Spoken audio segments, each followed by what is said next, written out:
This video will help guide you through the process of creating a flowchart that documents your process.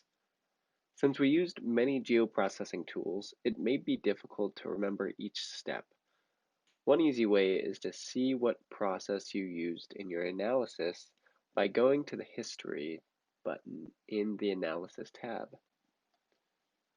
Here you can see every tool you ran and what parameters were used for each one.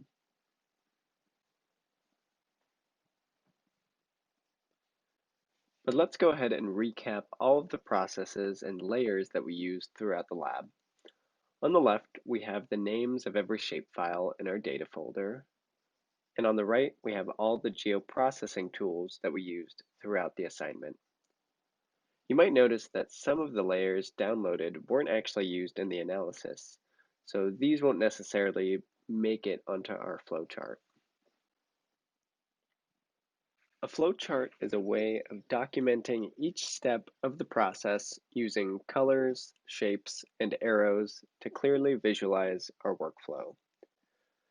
Creating a flowchart of our process is a good way to graphically catalog your work in case you ever need to do something similar in the future. It can also be a worthwhile exercise before you start a GIS project to help you stay on track.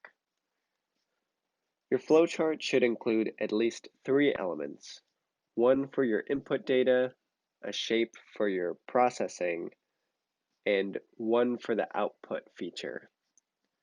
You can either hand draw your flowchart or create a digital one in PowerPoint or Word.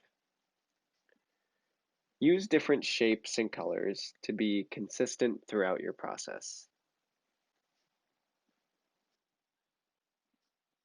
Let's take a look at an example from the first few steps of Lab 3. Initially, we used the land use shapefile layer and used the Select by Attribute tool to find which features had the land use code 900. Notice how in the process shape, the specific parameters are also denoted. An output shape is represented as a separate green box with the respective name of the shapefile. As we continue to the next few steps, notice the additional zoning layer has been brought in, and both the output shapefile are the new input layers for the Select by Location tool. If you remember back to the lab, this process resulted in a new layer called cityundeveloped.shp. Continue through the lab and document each step using consistent shapes and colors for each process and output shapefile that we created.